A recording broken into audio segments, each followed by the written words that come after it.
Okay, well, thank you both.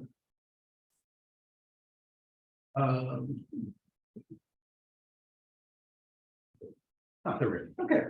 Well, again, thank you both for doing this. Tonight's discussion is on Build Back Better, NSF regional innovation and NSF regional innovation programs. Just so everybody is aware, due to NSF policies decision, this session is being recorded. And I will be posting a copy. So why do we care about, I'm sorry, I'm going to move around so actually so these gentlemen can see me. They're not a disembodied voice. Why do we care about these programs in the course of economic development? And well, the answer is they're kind of core to economic development.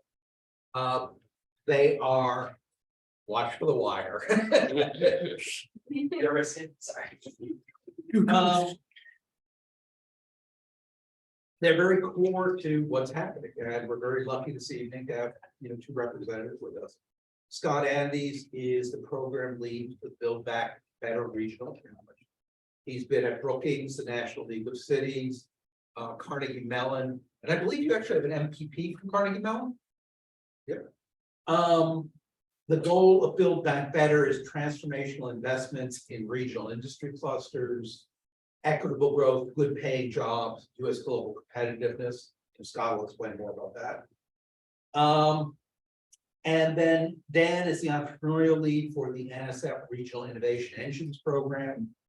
Prior work at Columbia University, the Brand X Public Policy School up in Cambridge, Johns Hopkins University.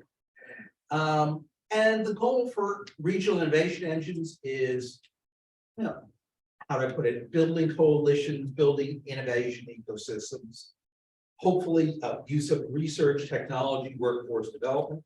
And in terms of an agenda for this evening, I'm going to ask Scott and Dan to speak a little bit about their work, and then we're going to go around the table and do questions.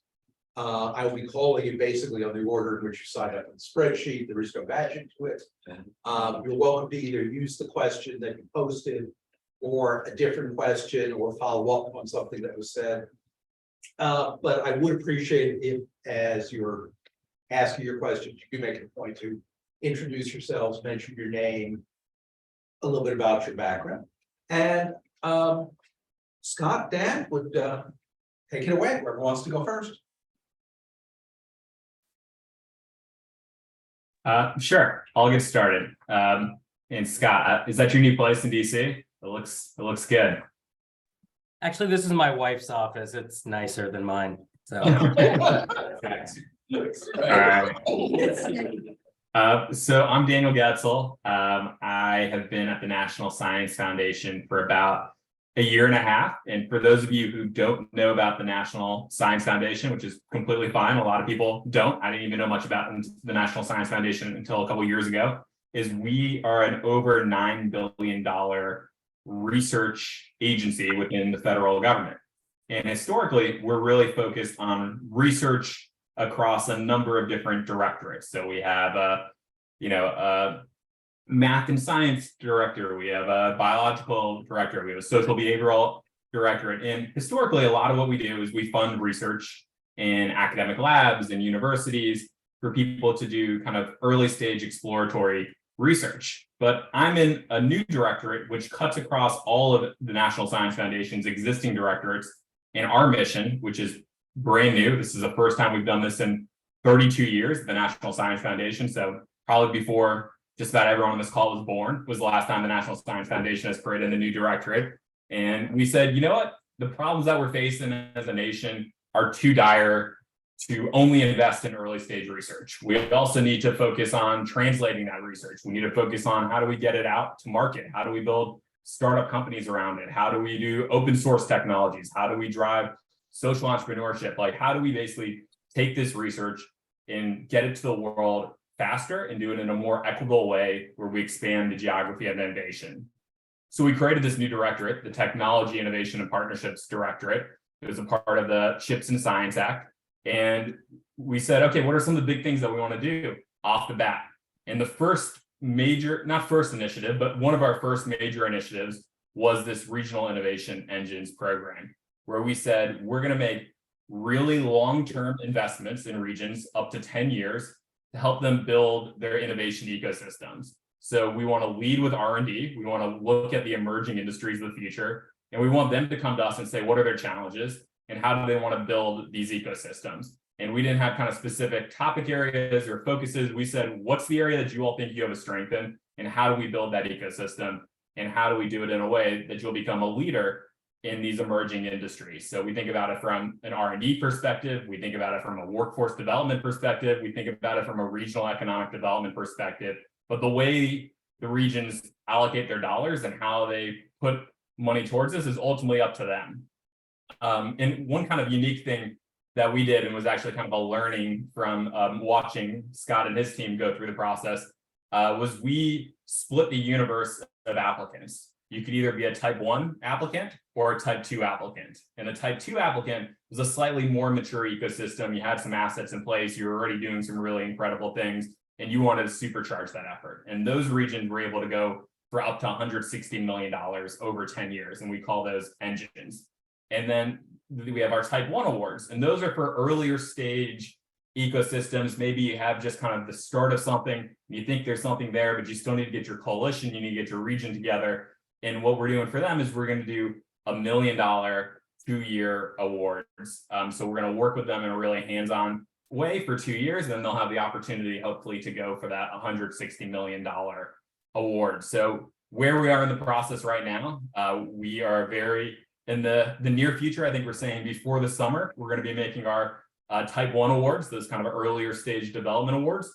And then before the end of the year, we're going to be making a set of these large awards, the $160 million awards. So there'll be more of the type 1s and a smaller number of the type 2s. But we're really excited about this because this is actually going to be the largest non-infrastructure investment in the history of the National Science Foundation, and one of the largest regional economic development efforts, along with some things that Scott is doing, in the history of the federal government. So this is kind of a really consequential moment in time. So with that, I'll turn it over to Scott. Thanks, Daniel. Nice to meet all of you, and I'm really looking forward to the questions and the conversations. So I thought what I'd do is maybe give you 30 seconds or so on my background, just as you think about building potentially an economic development career, and then dive right into the competition and what it looks like. So I've sort of balanced, Daniel's done some of this as well, balanced my career between doing research on economic development at Brookings and leading research organizations at Carnegie Mellon and others, and then on the practitioner side. And I bring that up because I think we could talk about this throughout the conversation, or I'm happy to follow up with anyone.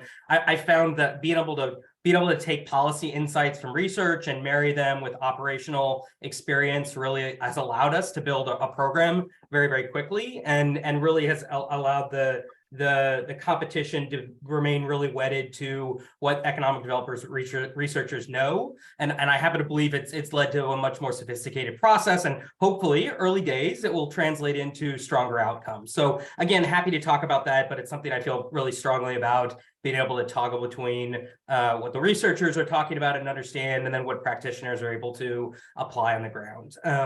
But back to EDA and the Build Back Better Regional Challenge. So Daniel said NSF is a $9 billion a year organization. Well, for the last 30 years, the Economic Development Administration has been a $200 to $300 million a year organization. So quite small when you think about the overall size of the federal government and other agencies. So to put it in context, the program that I ran, that I continue to run, the $1 billion Build Back Better Regional Challenge, is anywhere between 4 and 5 times the normal budget of the entire administration. We got $3 billion out of the American Rescue Plan for several programs. So part of what we had to do over the last year is really sort of put in place processes and structures that would allow us to run a competition that was orders of magnitude, orders of magnitude larger than the typical grant, and build structures around that. Work with our EDA is built around 6 regional offices that largely work independently historically. So we had to bring everyone together. We had to create rules and operating processes so everyone across the nation was treated similarly. So this is not only, in my view, a sort of a case of a very, very large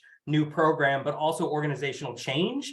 And Congress gave us only a year to get the money out the door. So I was hired about a year and a half ago. I started and the clock was ticking. I had about 13 months before, if we did not spend the billion, or not obligate our $1 billion, it turned into a pumpkin and went back to Treasury. So it really was a sort of sprint the entire way. So a couple things about the competition and how it deviates a little bit from how both of our programs, and now I'm really pleased to say many programs in the federal government, we could talk about this, really have made a leap in the way we fund economic development in this country. So the way we normally fund economic development, first, the largest share by far of economic development dollars are states trying to attract companies.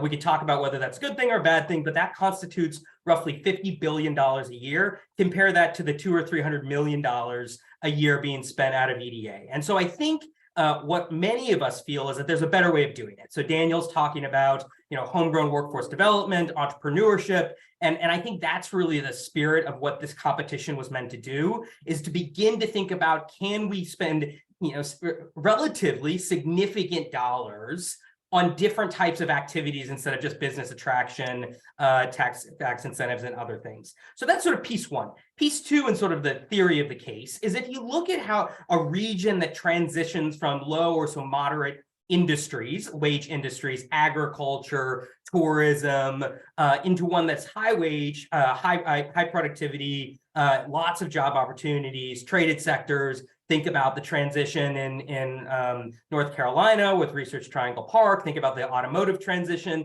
in some of the southern states. Think about movement from coal and other natural extraction industries to others. If you look at some of these things, they usually take about a generation. That's really just kind of how long it takes. And one of the reasons these things take so long, one of the reasons, there are many, but one of the reasons is the way we tend to make investments at the state and federal level is we do them in seriatim. So we do a workforce training program.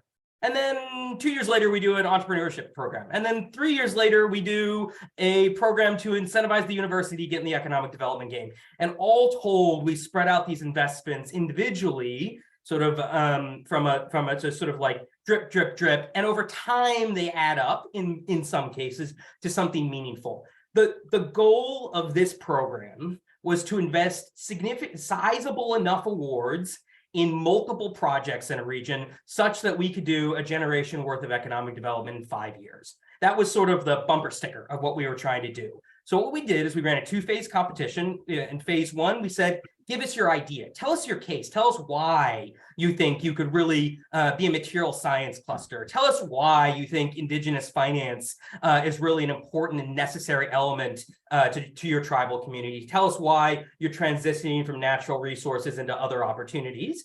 And then we got 527 applicants, boiled it down to 60. And then we took about 3 to 5 months and we worked with my team. I had a contract, a group of 24 national experts. We worked with all 60 for 3 to 4 months and really sort of helped them think about what they were building. And then we ultimately made 21 awards between $25 and $65.1 million.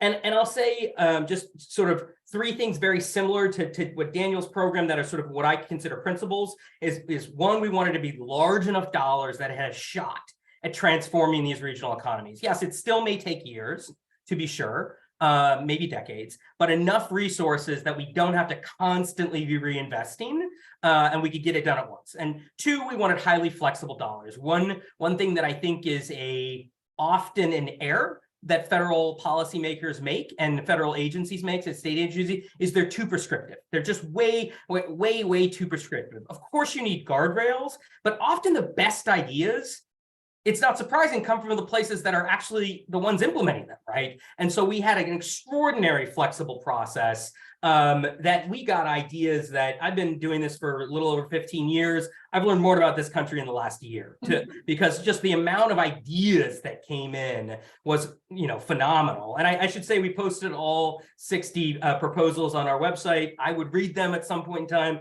They'll knock your socks. Anyway, and then third, we had a portfolio perspective. So instead of saying, oh, we're focused narrowly on tech clusters or we're focused narrowly on coal communities, we basically said, look, this country is extraordinarily diverse. It represents, you know, almost anything under the sun, and we truly think almost every place has a play. So we took a portfolio perspective. We've got winners that are, like I said, in the Montana and Dakotas working on indigenous finance. We've got mariculture in Alaska. We've got hydrogen activity in New Orleans. It really crossed the spectrum, and that was by design. And so we really think we took sort of a portfolio perspective because we wanted to say through programs like this, almost any community can participate. And any community has a shot. And so that was something we felt very, very strongly about. And then the final thing I'll say is, like, you know, one thing that we really focused on was equity. And of course, everyone talks about equity. But for us, what that meant is two things, like equity in leadership, equity in obviously the service area and who's benefiting, but then equity in the budgets. And I think this is another thing as you think about policy analysis and you think about, you know, values, like one of the first places you should look for a value of an applicant, a value of an agency, is how they spend their money, right? It makes all the sense in the world. And so that's how we thought about equity. Equity was primarily a function of where the money was going and to whom we're getting the resources. So let me pause there. I know I've talked probably over whatever I was asked to talk, but happy to take any questions and then just looking forward to the conversation. On that point, I think we will transition to the questions. Oh, one quick thing, by the way, Scott will be here this week, management conference. He's on a panel on place-based economic development with several other experts in that area. So I do encourage you to get a little plug for the conference. Graham, why don't you start us off? All right. All right. A little bit of background about yourself. Oh, sure. Hi, I'm Graham. You probably can't really see me. If you want to stay up. Yeah. We can see you. I'm a first year master's student here. Thank you both for taking the time to join us. My question, I guess, is to Dan. I guess I was wondering, what are the most common types of organizations and partners that you see in these NSF applications? Like, I imagine universities would be a big one, but I don't know, I'm just trying to think of other ones. And like, which of these organizations do you find to be the most important for a strong application? Yeah, absolutely. And to all of you who are first year students, we're going to announce in the next couple of weeks that we have a new internship fellowship program for students during the fall and spring semester. And the summer semester. So if you are looking for something to do next year while you're in school, we have opportunities to do full-time, part-time. I think they're going to be one of the best paying internships in the federal government, something I pushed hard for in order to get good talent. So I'll make sure I share that with your professor afterwards, but I just want to mention that also. So yeah, good question. I mean, historically, the National Science Foundation has funded research institutions, so universities for the most part. So when we put out the announcement, the first people who saw this were universities because they were used to looking for things coming from the National Science Foundation. But we were really intentional throughout this entire process to expand the universe of people who were both going to lead applications and join applications. Obviously, universities have unique strengths. They have R&D expertise. They're good at doing a lot of things. But there's also a lot of different stakeholders, as you all know, who need to be involved to drive a regional economic development effort. So what we did were these regional roadshows around the country. We would ask people from different states to come together virtually. We would have breakout rooms for each of the states and would say, talk about what you want to work on. We'll be here in the room, but this is really your discussion and your time, with the goal of actually getting people from different sectors to start talking to each other before they apply. Because what happens far too often is everyone kind of hides their secret strategy and then they apply and they find out there's 3 other people from their region who applied doing something very similar, and you kind of don't look the best when there's 4 applications from a 20-mile radius all doing the same thing. So kind of early on in the process, we tried to encourage open sharing of information because we wanted these to be regional efforts. We accepted concept papers, and then we said, okay, we're going to publish every single concept paper, and we're going to make it really easy so you can reach out to other teams. So if there's another team working on quantum in your region, you should reach out to them and talk to them. And you won't have an excuse that you didn't find a way to work together because we published all the information. We made it really easy for you to work it together. So what we've seen is a much more diverse field of applicants. We have for-profits that have applied. We've had nonprofits that are leading. We've had economic development agencies, quasi-government agencies that are part of applications and leading. And what we say is, one of the review criteria is you need to have cross-sector leadership. That is an evaluation criteria. If we see every single leader coming from a single institution or a single type of institution, we're going to say, how is this going to be a regional effort? And how are you going to drive workforce development strategies? How are you going to drive economic development strategies if everyone is sitting within a single institution? So you'll see when we announce our awards that there's, a significant amount of diversity in the organization types. And I don't just say that in terms of like nonprofit, for-profit. I also say it in terms of types of institutions. Historically, very large, well-resourced institutions are the ones that do the best in these types of competitions, where you need to stand things up quickly, you need to have infrastructure to put in a proposal. But we really wanted to create space for community colleges, HBCUs, MSIs, and others. So I think you'll see that they have been meaningfully involved in this process, and we're even creating new programs for those that are not involved yet, to be able to team up in partners with those in their region. So even if you weren't on the original application, we're giving some smaller institutions funds in order to enable them to meaningfully partner in a program that we're calling our EPIC program, which is almost existing side by side with the NSF Engines program. All questions. Thank you. All right, Kelsey. Hi, I'm Kelso. I'm even more hidden. I'm a first year MPA and I'm intending this summer for Multnomah County Commissioner in Portland. So I'm excited to learn more about the Mass Timber Coalition there. My question is for Scott, just around like how, with the 21 awards and coalitions, how they're all learning from each other. So how they're all like talking about what's working well or not well within the coalitions. Yeah, it's a great question. So we've done a couple of things. So one, we wanted to create like a sense of like begin that conversation early on. So we brought them all. So during this period, this 3 to 4 month period where we had provided technical assistance, we also brought all of them to Washington, all 60. We had a multi-day sort of conference, and then we provided a 4-year award to all 60, but also particularly the 21 to enter into a community of practice. And a few things we've done to bake in sort of cross-cutting. One, we created a requirement, a leadership role called the Regional Economic Competitiveness Officer. So I talk to those folks once a month.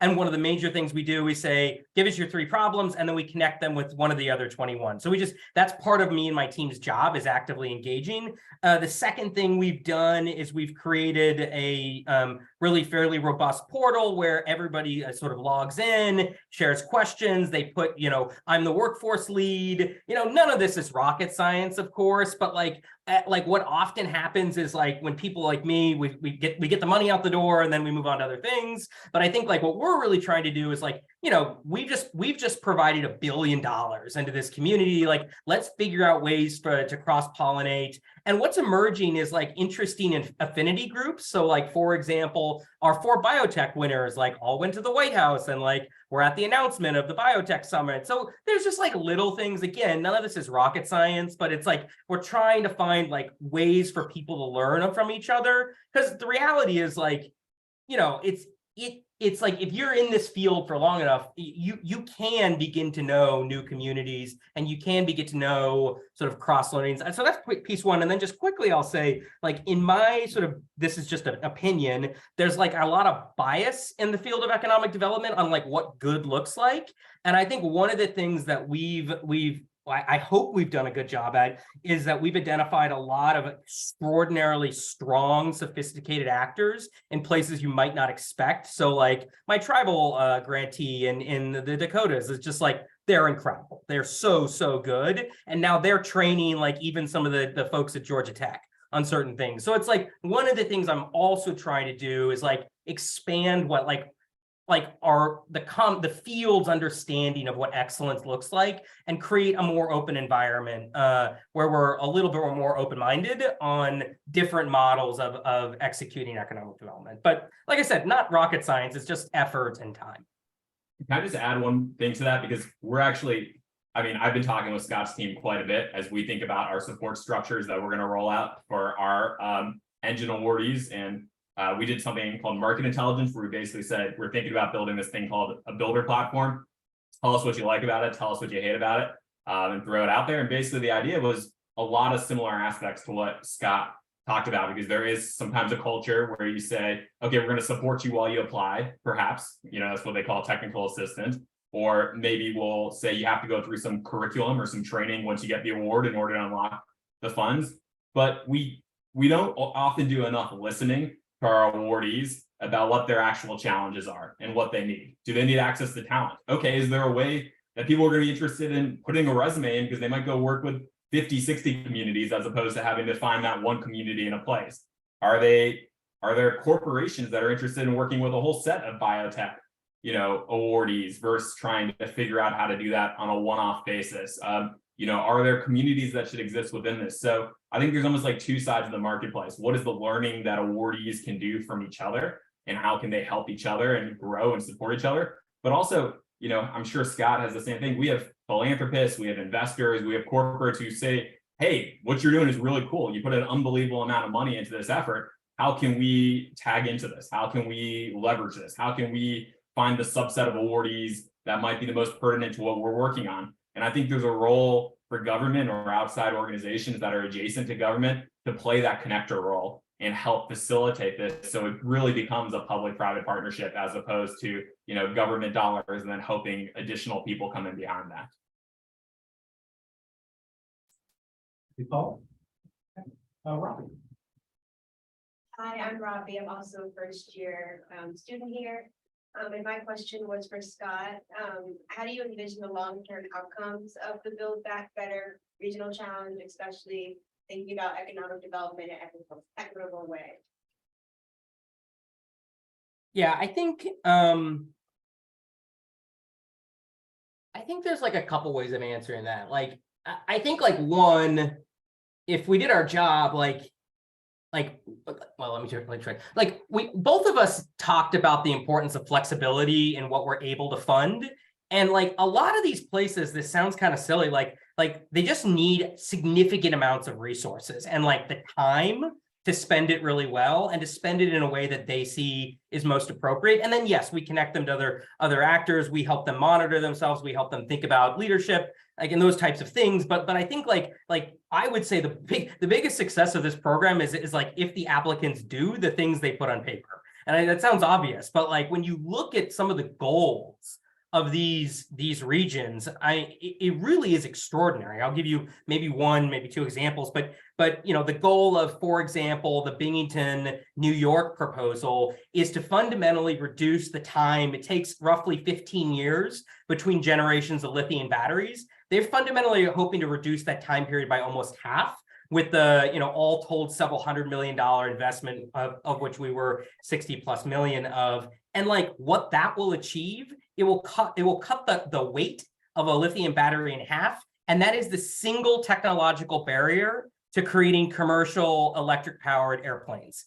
And if we create commercial electric powered airplanes, it will be a major blow to climate change. So that's like a big deal, right? So like, I think inside, one of the things that like we thought about when I said portfolio is like, while yes, we're here to create jobs, we're EDA, yes, we're here to create opportunities, but we're also here, like I have a core just belief that there are places around this country that are well poised to solve our biggest challenges. And so we wanted to do that too, right? We wanted to also fund things that we thought could catalyze significant change in areas that are truly needed. So just another example, I've talked a bunch about the tribal finance one. Our $42 million was the single largest award for Indigenous finance in American history. And so, when you look at the capital disparities in amongst tribal communities, the average tribe is something like 20 miles from an ATM. The number to an actual bank is massive. It's extraordinary. So I think like when I think about success, like really for me, a home run is like what they said on paper, like everything they said they could get done, I believe they can, or we wouldn't have made the awards, and we're just here to help that. So I think, and I will say one other thing that I do think we're on the cusp of is that like beginning to replicate these significant place-based competitions. So there's the Hydrogen Hub program now. It's $9 billion to solve the hydrogen problem in this country, in particular places. Daniel's program, we've got about $1 billion competition being launched out of the Department of Commerce soon. EDA has 2 new the tech hubs and recompetes. So another success metric for myself is like to begin to replicate these types of programs as a new tool in the US economic policy agenda, and see them thrive across the federal government. And in states, we've got about a half dozen states replicating the model as well. Thank you. Any comments? No. Austin. All right, I'll hop in there. What's going on, guys? Name is Austin Edwards, lawyer by trade. Don't hate me. You fit well. Everyone in the federal government's a lawyer. It's weird. Trust me, I did my stint in DC. But I'm only here for 1 year. And my wife actually told me I need to get a job come May, so I might give you guys a call. You know, I'll reach back out. But my question is actually for Dan. In this class, we've done a lot of talk about specifically clusters, right? Like a lot of conversations about clusters, right? But with your line of work, you know, specifically dealing with science and technology, right? It seems like a lot of those clusters are found generally within, you know, like California, Texas, Georgia, like the New York region, DMV, you know, those specific places. But outside of those clusters, right, is there a reason we should look elsewhere in the country for some of these investments in science and tech? You know, I'm thinking more of the rural region, more of like the Midwest, just any place that isn't along those specific corridors.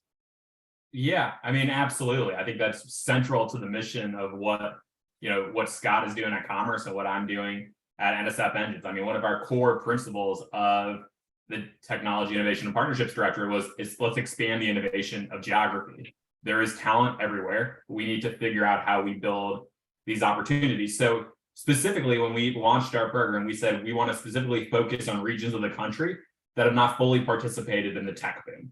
So how do we support them? How do we create opportunity for those places? Because I mean, listen, I worked at Columbia University on a program with the New York City Economic Development Corporation where we were trying to turn it into a cyber hub, and we put significant funds into it to try to do that. And I've also done this in Baltimore. I've done this in Kentucky, and there's really promising, exciting things in both those places. I mean, just one statistic. I mean, when I was at Johns Hopkins University, you know, we had over $1 billion go into startups that were coming out of Johns Hopkins. Like there was no shortage of great ideas coming out of Johns Hopkins. The challenge that we had, and these numbers have gotten significantly better since then, was about 80% of those companies up and left Baltimore after they raised their first round of capital.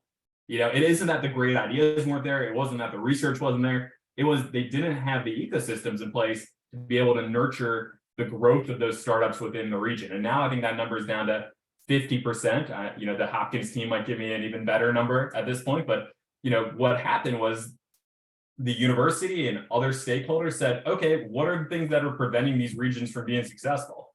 One of it was there wasn't biolab space to grow into as soon as you raise that first bit of capital. Another thing was there wasn't senior level talent that could fill these roles. There were a number of different factors, and you know, if you ask people the first 5 factors, none of them are going to tell you taxes is number one. You know, which is often what this kind of debate is about. Are they high tax places or low tax places? It really is talent.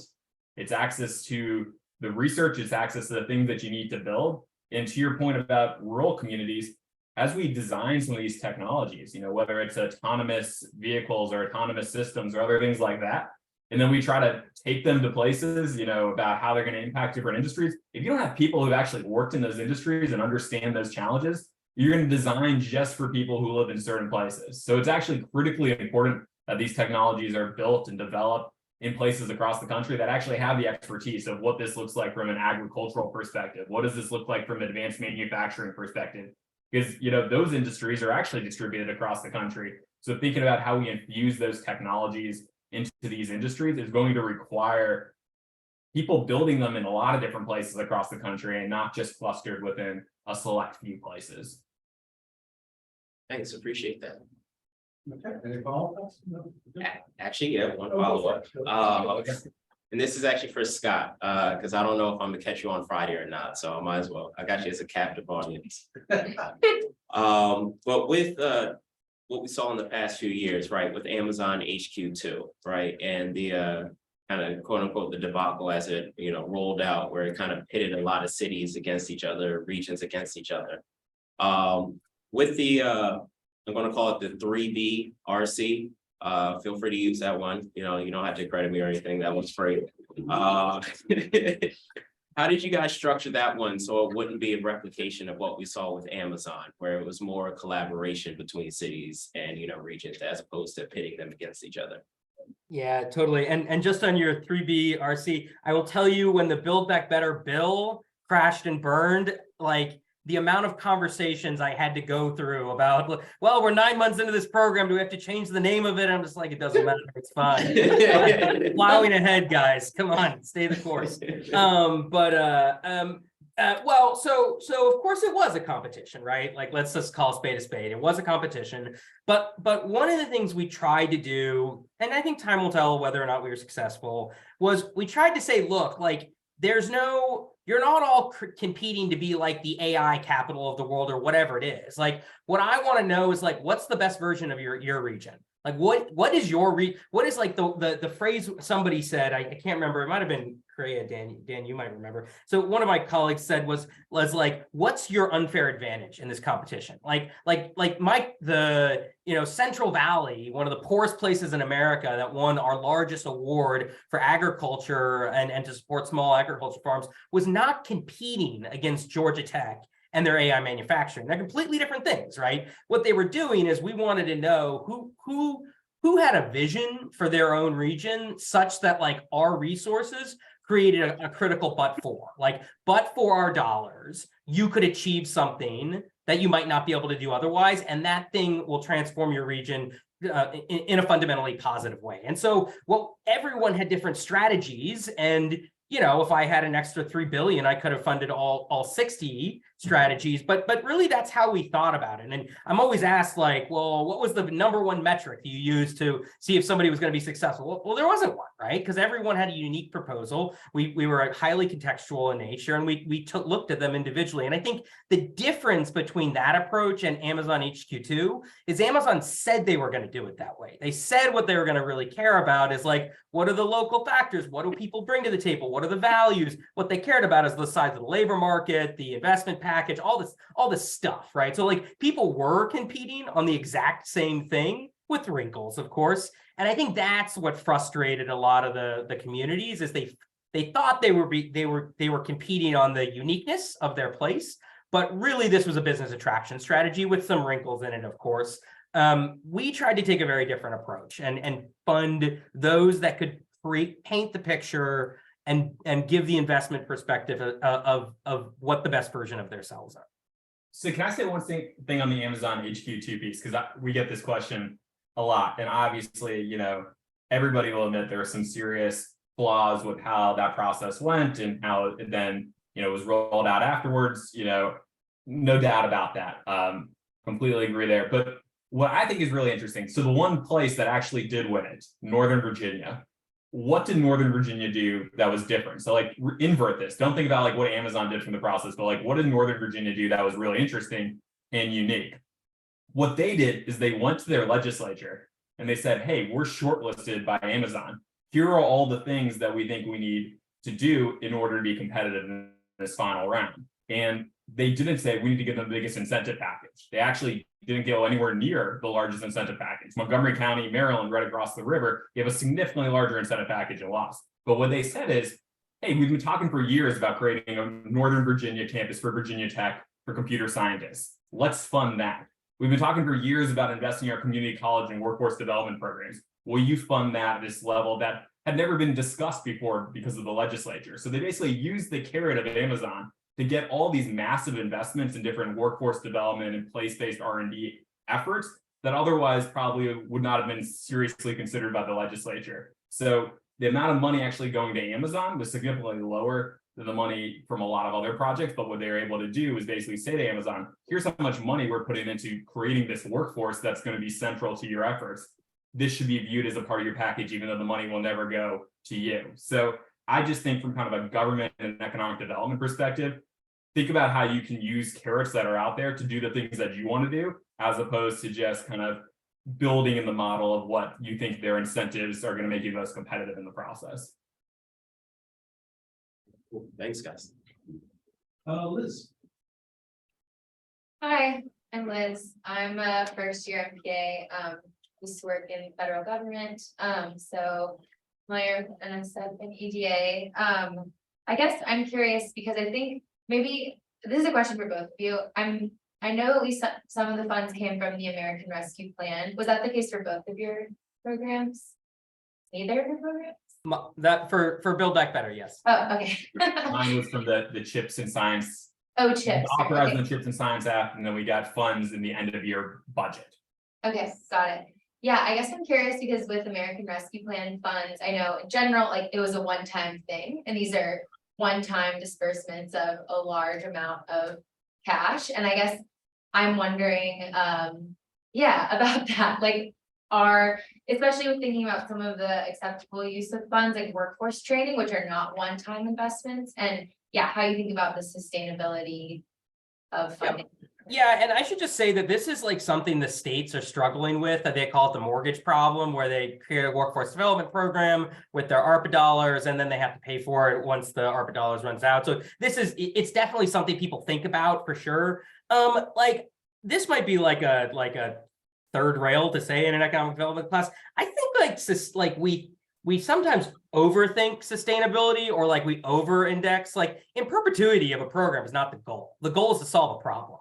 Right. So if like I get my lithium battery next generation quicker, and like we get that done in 5 to 7 years, and like I train up a bunch of workers, and those workers like actually are put to work, like, you know, like maybe that's a good use of funds, even though it is 5 years, and some of those programs might sunset. So I think like we're used to thinking like things have to last forever, but like that's not the goal. The goal is whatever the goal is. So that aside, I see that you're making an excellent point nonetheless. That like, how do we think about follow along? So the first thing is, I think that, and again, just my opinion, because we spend so little on economic development in this country at all levels of government and amongst the civic and philanthropic resources, my goal is to like use this as sort of a kind of beachhead into spending more on this. Like there's no reason to believe an EDA or a state economic development organization couldn't be plussed up by an order of magnitude from a budget perspective. This country can afford it.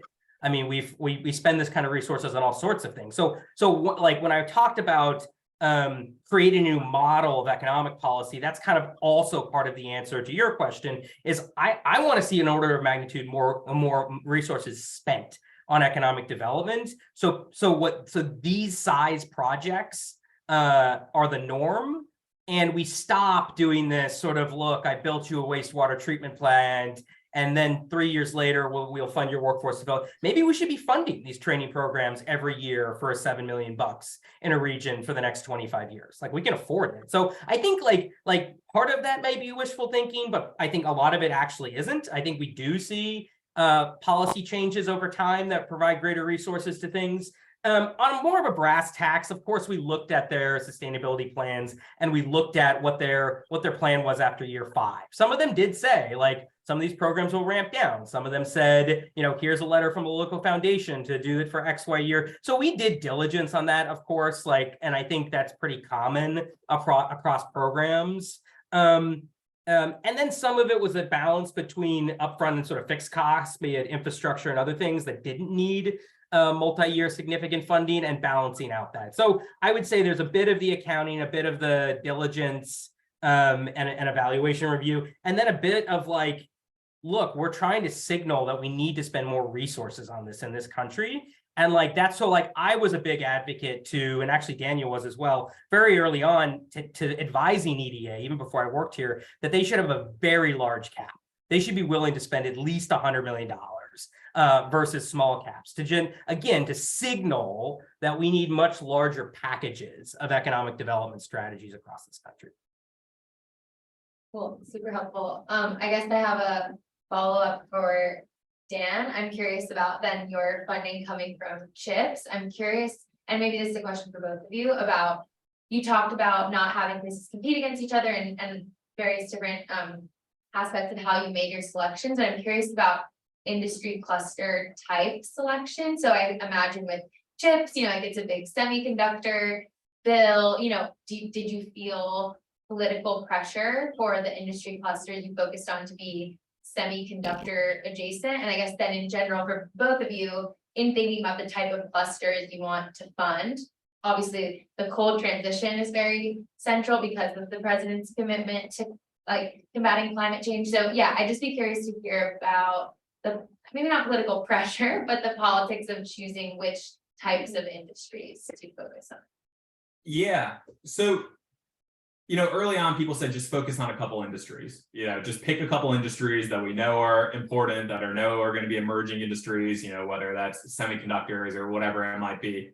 And my response is, well, then you're asking a region to try to tell you they're going to be a leader in an area that they may not actually think they can be a leader in, or they don't have the assets in. I'd much rather regions come to us and say, here's the area that we think we can be competitive in the next 10, 20 years. And we think it's going to be an emerging area for national competitiveness.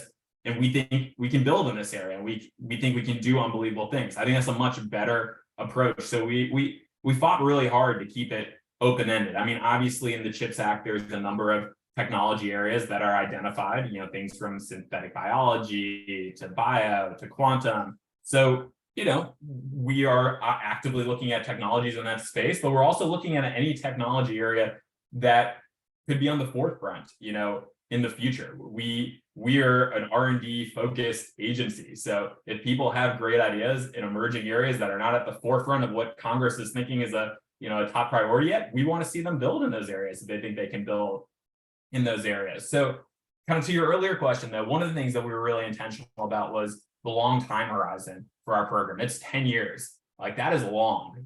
You don't see a lot of programs that are 10 years. And one of the reasons for that is we think these technologies are going to take time to mature. We think it's going to take a long time for these companies that are going from pre-company formation or seed stage level to the point where they can reach escape velocity. And we want to support them along that journey. So the way we structured it is kind of interesting in that our funding is tranched. So we unlock new funding every 2 years. So they have to come back to us, they need to show us their progress, and then we unlock additional funding. So it's kind of similar to what you might think in terms of a venture capital fund and how you go through different stages of development.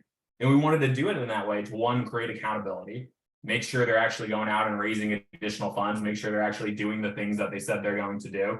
And we also did it this way because at certain points, there might be some projects that aren't successful. They wrote a great proposal, they got off to a strong start, and then, things didn't play out the way that they thought they were. And we need to be structured in a way where we can reallocate resources. So then the other thing we did actually is we've already kind of openly said that we plan to run a second competition for these $160 million awards because, some regions weren't ready. Some regions were going through the development period. Some regions couldn't come together in this time period. And we didn't want this to be a one-shot on goal opportunity. We wanted to build in such a way where there are continual opportunities to get into the cycle and to compete and to build and learn from this experience. And we're intentionally providing a lot of feedback to teams, both that are successful in our type 1 and type 2 process and teams that are unsuccessful, so that they can then learn and build for a future competition.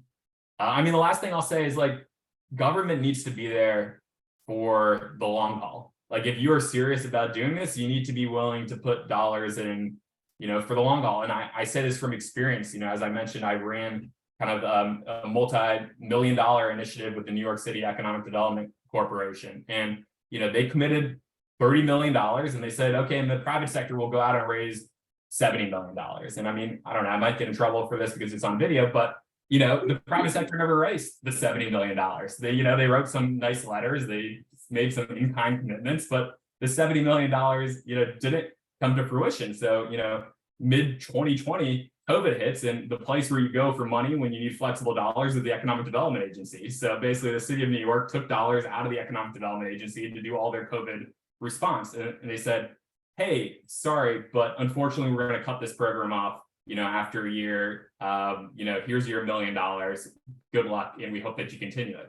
Like, that's not how you run a program. You can't do it that way. You need to find a way to be there for the long haul, even when really difficult situations come forward. And because if you're going to ask them to put skin in the game and develop a sustainability strategy, you also as government need to be willing to be there for multi-year investments. And I know that's hard. I know priorities change. I know administrations change.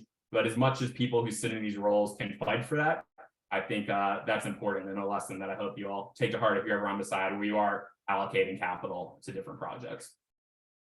Yeah, I'll just say, so I think actually this will be the cluster approach and all that kind of thing. And like, do you focus on a few or spend might be more relevant? I mean, I can tell you how we did it in BBRC, but I want to go a different route. So we're building this program called Regional Tech Hubs, $500 million.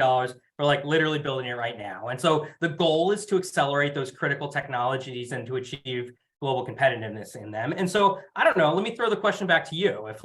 If we fund, say we fund, I don't know, I'm making numbers up, 10 of these things, and we do them all in different technology areas, is that more or less risky than doing, say, picking 3 technology areas and doing highly different, like one's a private sector led, one's a university led, one's something other led? If the goal is to capture quantum computing and, competitiveness or whatever it may be, like, how would you do it? Would you do it, would you spread the portfolio out, or would you make similar bets to hedge your bets?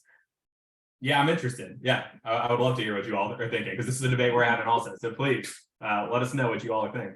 And by the way, we literally have hundreds of millions of dollars on the line. So like, Yeah, I guess the immediate response would be that I would have a different approach if I was an economic development professional versus if I was the president worried about getting reelected. Like, I feel like the president, like his priorities being, I want to show that I'm doing something on climate change, that I'm doing something on competitiveness of China, like you have very clear sort of goal. So I was just curious, like how much the president's wanting to be reelected, and the program is called Build Back Better, like his signature sort of B3 sort of situation.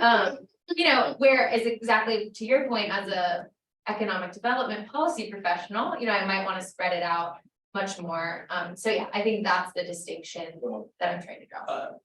I'll just throw out, if I may, a couple of comments.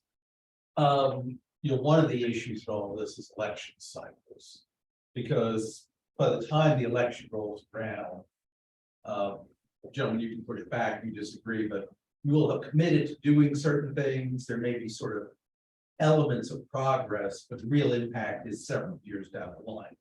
Dan, you've made the point of this is meant to be a long-term thing. And that's just always a tension, frankly, in government. I mean, actually, for all the criticism government gets, I think it's pretty good about making, all sorts of long-term investments when you see the payoff in future administrations. 2 other points, I think you guys have probably seen it, but there's the private sector expression in angel investing, spray and pray, of making a spread of investments. And you can go into the math of this, but if you don't have a certain high degree of certainty about what will pay off, there is something to be said for playing the law of averages. The math of that. It's a lot more complicated than I just made it sound. And then sort of a final point, again, this is sort of a government issue. To a private sector investor, or even a private sector researcher, failure is bad. You invested money in a company, it crashed and burned. You invested money in a new technology, it didn't take off. The government's perspective is often different. There's been, I think, some economic studies. Failure has externalities. People who were, there was a study in Israel that one of the biggest successes in the early Israeli venture capital industry was one of its biggest failures. There was a very high-tech company that did excellent work. For various reasons, its business model didn't work out, but you could trace most of the later players in the industry who happened to start at that, who got their training at the company that failed. So again, a difference from a government investor is, frankly, going to your lithium battery story. Actually, if the lithium battery, the breakthrough occurs, I think you said was Binghamton was where you're making the investment? Yep. Well, actually, if it's a bunch of researchers who get their training in Binghamton, and then move to Nevada and make the breakthrough there. Well, I'm sorry to bring them to it, but from the US point of view, it still worked out fine. So, you have a different set of economic drivers.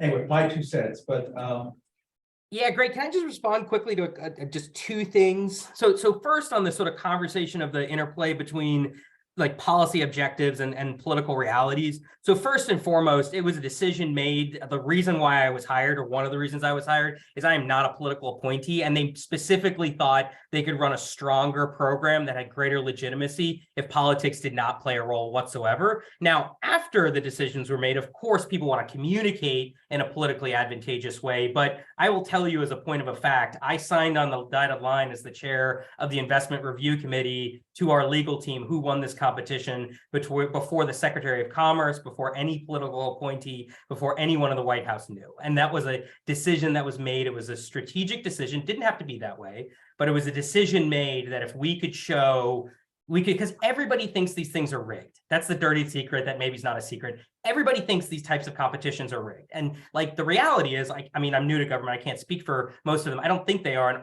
ours certainly was not. I mean, I have two states in the entire country that received more than one grant. One was New York, which is one of the largest states in the country. And the second was Oklahoma, which has zero political value to the Biden administration whatsoever. But they were really good. They were really good. They were really, really good. And the ironic piece of it, one of the reasons that we were successful in sort of making the case for these new programs is out of nowhere, we got a lot of support from Senate Republicans. And I don't think anybody expected that to happen. But one of the reasons, and I'm not a political person, so I don't know if this is true, but one of the reasons that I was told is because they thought they had a fair shake. They thought that their states actually could win something that happens in this thing. So I don't want to underplay, of course, the incredible importance of politics and the political cycle and those things in sort of the meta environment of government decision making. But when it comes down to the decision of where dollars and cents go, like I might, if I were you, like question how much of those decisions are being made like with an explicit political motive, because my experience is zero of them were. Now that may backfire, and next time we do programs, maybe that there will be political decision makers in the room, but that just candidly was not the case for what we did. But I don't know. And we have no political appointees at the National Science Foundation. We don't have anyone who is a political appointee. So maybe this is the case in other agencies, but I mean, both Scott and my roles are apolitical or non-political appointees. So obviously, people are aware of when the next election cycle is and everything else. But just want to say that one bit.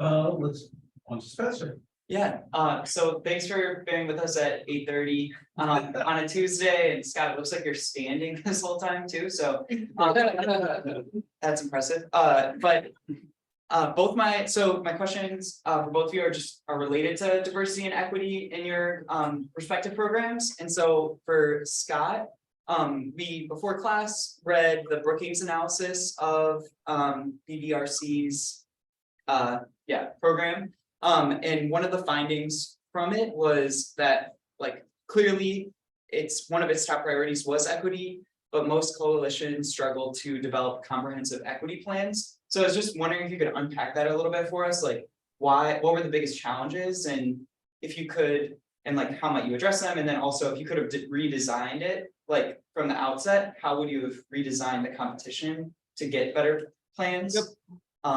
And so maybe I'll start there. Yeah, totally. I mean, I think like when I think about equity, kind of the way I describe it to applicants and the way it is like, there's no best, there's only better. Like this is like everyone has opportunities to make progress. We did prioritize it from a communications perspective. I don't think there's anything more we could have done to communicate the value of it. I think one thing, and this is not the major reason, but I'm using it as an example that you might find kind of interesting, is like there's internal conflicts that like are below the surface with equity that like people don't talk about. So I'll give you one example.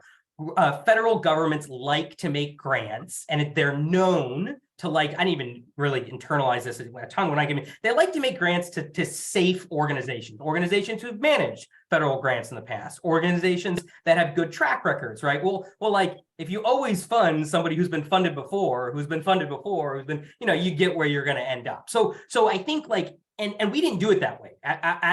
We really didn't, but nobody knew we weren't going to do it that way.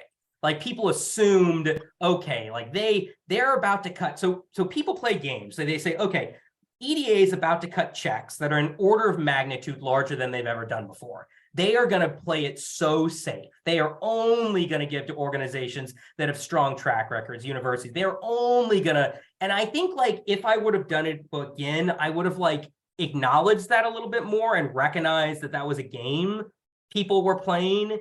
And I just didn't do we did a bunch of this, but I think I would have gone further to say, we're going to comb through your budgets.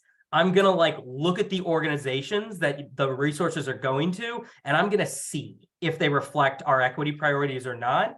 And I will say the number one reason why one of the 60 didn't get follow along funding was they didn't do that. And that was like the number one thing we're like, okay, I'm looking at a narrative that's filled with equity language, and I get into your budget and all the money's going to the R1 university to build new buildings. Like, no, like that's not going to work.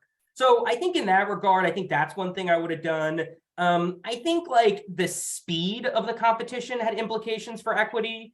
Congress gave, like I said, a year. This is really hard to put together an application for something like this. And one of the things that I'm like on a mission to now is like, I realized through Build Back Better that like by simplifying, this is obvious when you say it out loud, simplifying government makes it more equitable. It's just as simple as that. Like if you need to have a law degree to read my NOFO, I have done something wrong. Like that is like it doesn't need to be that way. We think it does because we think we protect ourselves by using legal jargon, but A, you don't, that's not real. And B, like you're implicitly, sometimes explicitly ruling out people who like aren't used to that documentation and those standards. And so like with our recompetes program, this is our highly distressed program that we're building. Like one of the things I have the team focused on is like, I want you to map out every step in a grant process. And I want you to put X's on the stuff that aren't essential. If it doesn't need to be done, we ain't going to make somebody do it.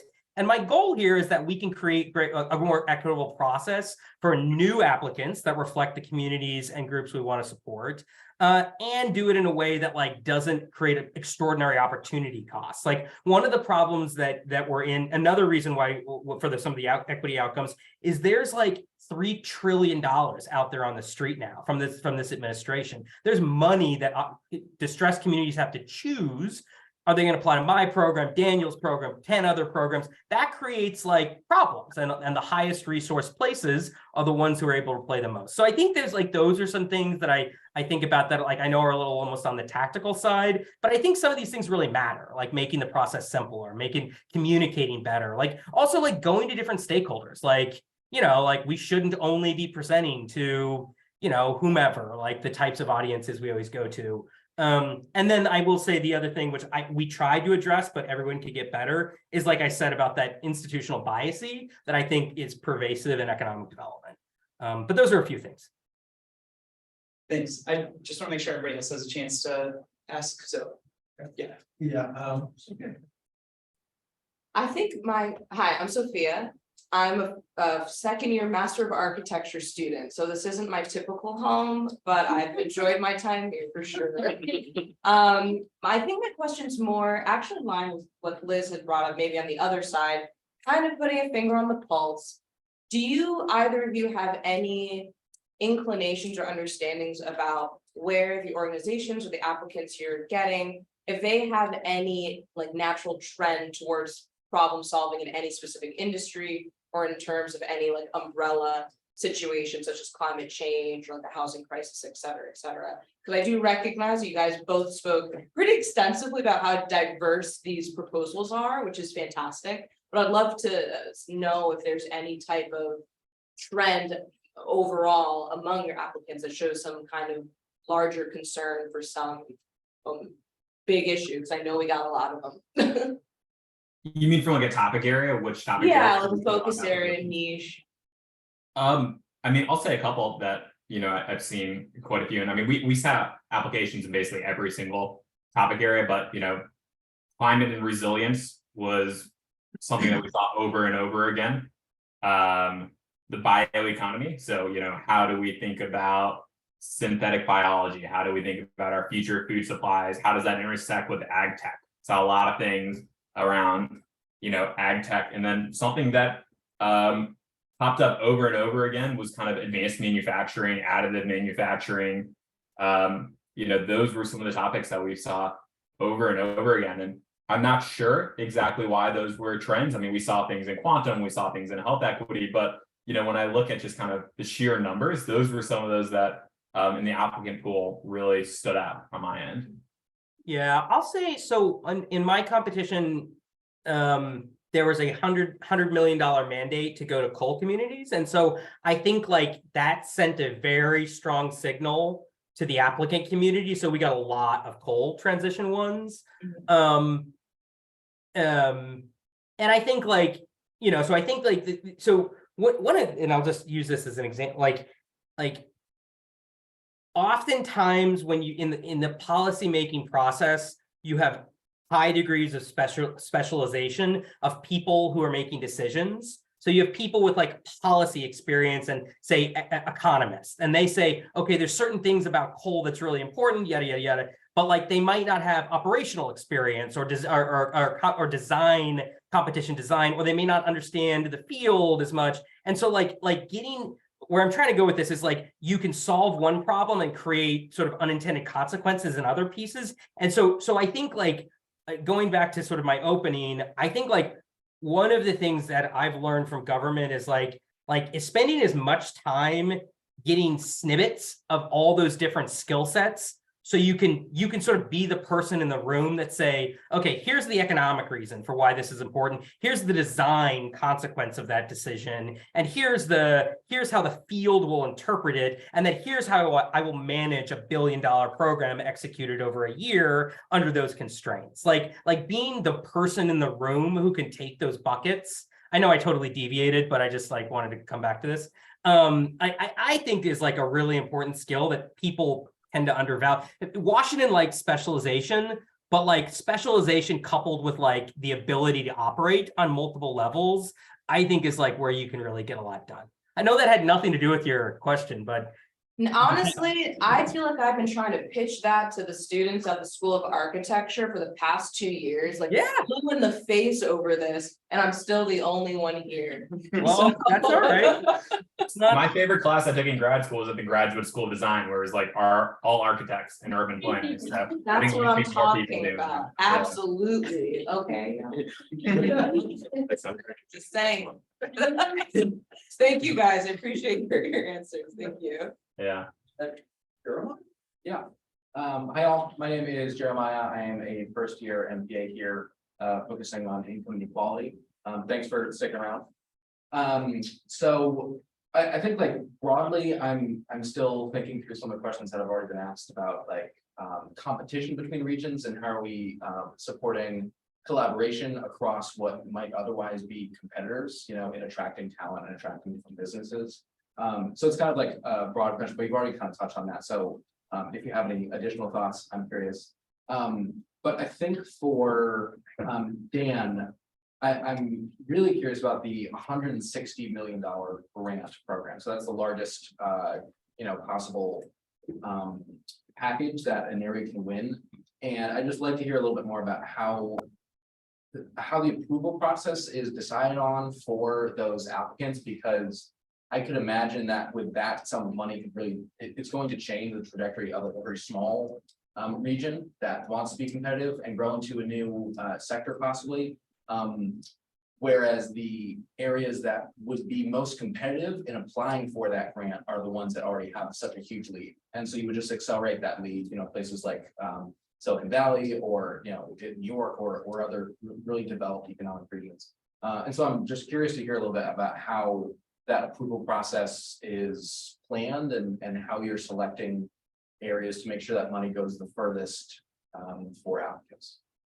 Yeah, it's a really good question. So on your first question, the kind of competition across state lines and everything, we intentionally designed our program, and I think Scott did as well, where you could apply across state lines. Like that actually was allowed and encouraged. You didn't have to be just, the Maryland or the Mississippi application or the greater metro area. We said, you can cross state lines if you think there's assets that make sense across those state lines. And we saw a lot of regions that were multi-state or parts of multi-state because we basically articulated that early on in the process. And then to your question, how we're thinking about this. I mean, we're doing a multi-stage review process for these $160 million. We are going to have, so what we do, which is kind of different and interesting than a lot of other agencies, is our reviewers, the people who look at this, are from outside of NSF. It is not just kind of a group of NSF employees looking at it. We have, I'm setting up my review committees right now, and I have venture capitalists on it. I have people who run incubators and accelerators. I have community leaders. I have DEIA leaders, and people didn't believe us that we were actually going to build our committees that way. They said, well, it's just going to be researchers, because that's what NSF does. But I can tell you, over 50% of my reviewers, have not ever served on an NSF panel before and work in fields that might not traditionally, fit the mold. So I think bringing more people into the room in terms of perspectives about how you make these decisions, actually going out to the communities. We're going to do site visits for all the shortlisted communities and see who shows up, see who participates. It's not just kind of a dog and pony show of bringing out 8 people and say, here is my X person, here is my Y person. Like, I want to see how this community actually works together and how they interact. So all of those things are how we're kind of intentionally designing this process to make sure we're actually supporting communities. And then the last thing, to your earlier point, we explicitly say that the $160 million are for regions that are in kind of this nascent stage of development. We lay out what it means to be at this, what we call stage 2 or stage 3, what the maturity of your region looks like. What are the assets that you have? And there's a stage 5, it's called mature. That might look more like some, other places. I'm not going to mention specific places, but we say, if you're at stage 5, that's less of the focus. You're mature, you have escape velocity, you're able to do these things through capital that you already have from exits from earlier startups. And we say we really want to focus on regions that are at our stage 2 and 3, which we call kind of our nascent and emergent stage. So we message that kind of proactively from the start. And I think the community largely heard that, but it will all come out in the next 10 years if we actually are doing this the right way. So it's a work in progress, and we are very comfortable with the fact that we're going to get some of these wrong. Like, we've said that to Congress, we've said that to everyone. Like, we are an R&D agency, we have a high tolerance for risk. We're going to take some bigger swings, and some of these aren't going to be successful. A lot of them hopefully will be, but it's okay if some of these are not successful. Like, that is okay. And I think people need to get more comfortable saying that, or not as successful as perhaps others would have hoped. Any follow? The last follow-up is just that I am still looking for internships for the summer. So Yeah. Send your resume first to me. Send it first to me. Then to Daniel. We work together. Yeah, seriously, send resumes, especially Hello, my name is Sydney Gardner-Brown. I am a first-year MPA student here at Princeton with a focus on urban policy, urban development. My question is specifically about this element of regional collaboration. I'm wondering, how do you effectively connect proposers by region and sort of embody that goal of improving those regional partnerships? Has that collaborative effort been successful so far? Specifically, this question is for Daniel, by the way. And also, how do you fortify those connections when they are made between proposers and potential lawmakers or people in the region who might be interested in that work?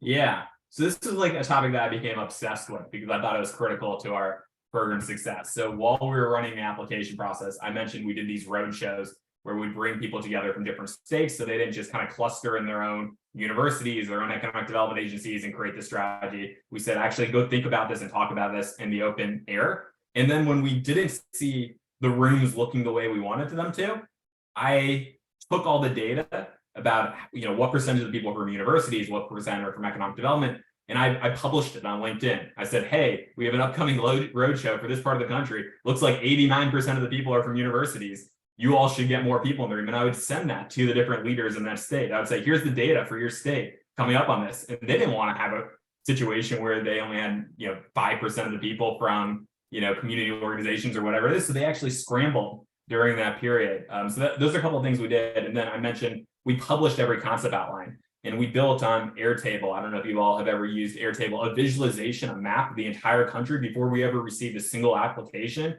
And you could see where there's the clusters of different topics. You could see where there are people in different regions working on things.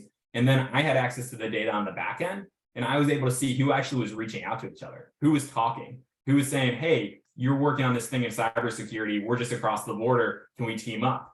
And the ability to kind of see those interactions, over 50,000 people used our visualization tool, over 6,000 people in a month sent emails to each other, showed that the way you design a competition can impact the way you drive collaboration. So it isn't just putting it in your thing saying we need you to collaborate, it's important.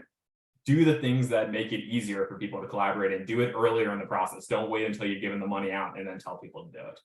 One thing I want to just touch on that Daniel talked about that I think is a really important lesson that I wouldn't have known until entering government is the importance of making things super transparent, right? So we also published all of our 527 applicants, who they were, where they were from.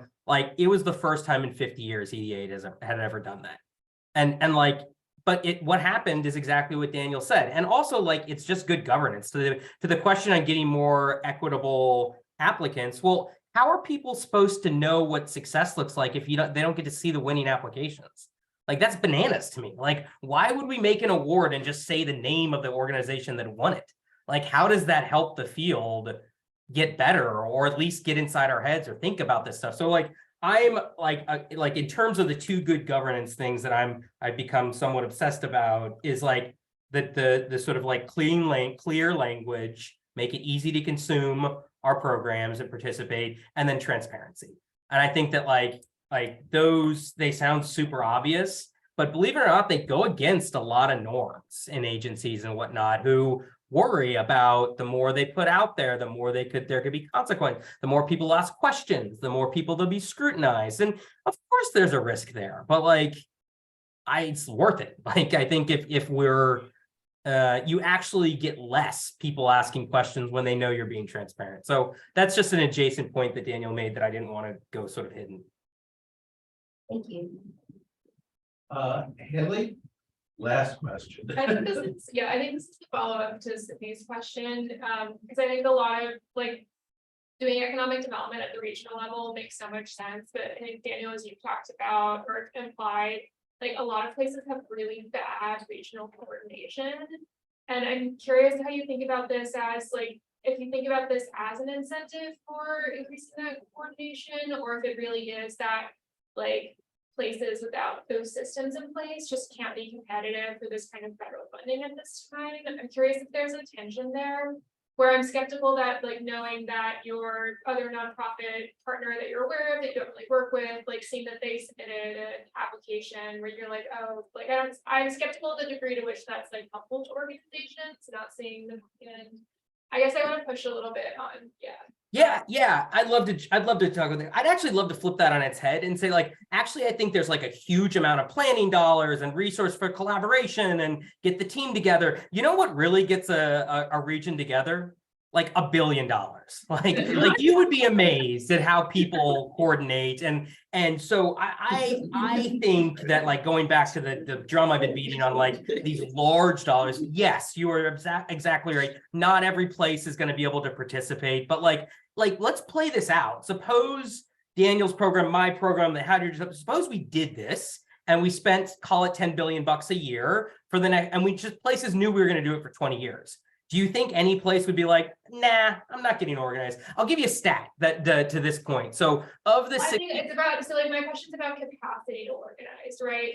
Even just capacity to collaborate, having those systems in place, I don't think anyone, it's more about building systems, Yep, and I think it's fair. I think there are some places that need those planning dollars, but again, I think there's right now we've got planning dollars and no implementation dollars. So places I've been to a lot of places that are extremely distressed that don't take EDA up on the planning dollars because what's planning? Okay, we're collaborating now.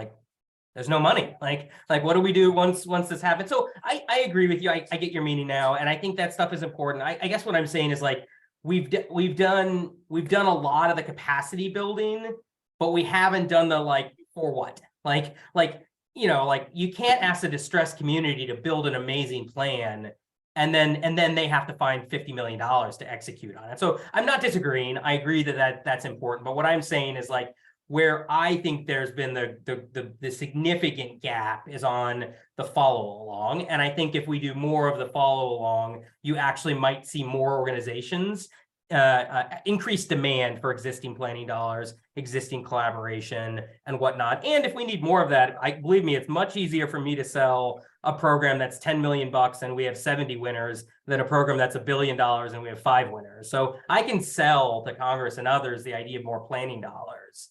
But I think the execution dollars are something that I think is equally needed. But anyway, Daniel, I don't know if you have thoughts. I mean, it's one of the reasons we chose the design choice that we did, where we split the field, where we have type 1s and type 2s, so that you have more mature ecosystems, not competing with these really nascent ecosystems that just need a bit of time to get their strategy together and have an opportunity to get the people in the room. And as you said, yeah, it's not $1 million and then you were never going to hear from you again. It's $1 million, so you can then go for a type 2 award, which is $160 million and be competitive in the field. So I think it's just how you set up those incentives. But we still have additional funds. We have our EPIC program where I mentioned, where it's for people who weren't even ready for a type 1 award, or they're an organization that wants to be a part of a type 1 or a type 2 coalition but don't know how to get started.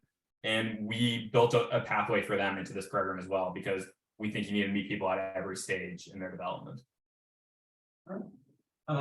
You've been very patient and incredibly helpful. Thank you for spending this time with us.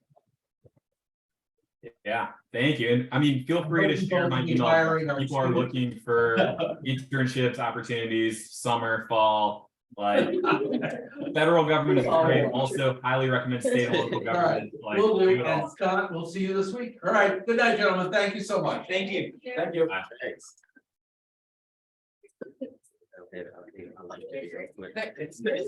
looks like he sent the link in the chat. USA. Was very carefully not shutting this down. Yes. USA. Jeremiah, I love the word. Yeah.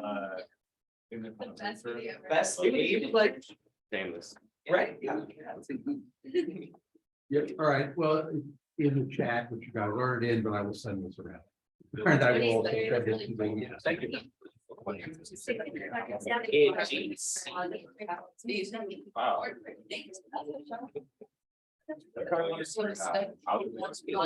Lots of them.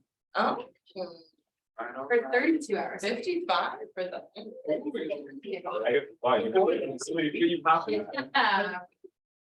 4-day work. You happy? Someone's gonna slide like really soon. No, not at all. Right. I'm sticking on candidates, even as we. We appreciate all you do for us. I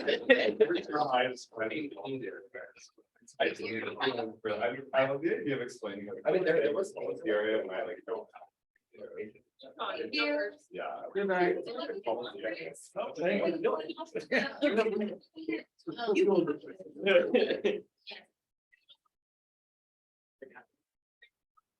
not gonna taste like that.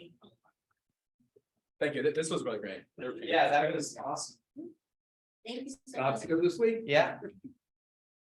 Out of, were you coordinated the conference, right? Yes. Yes, Autumn Evans at the City of Detroit. Yes. I used to work with her. Oh, okay. Yeah, it's been a fun free. All right. I hope you will join us and say hello. Yeah, me too. I will be around. I am. I also saw your email. Thank you. All right.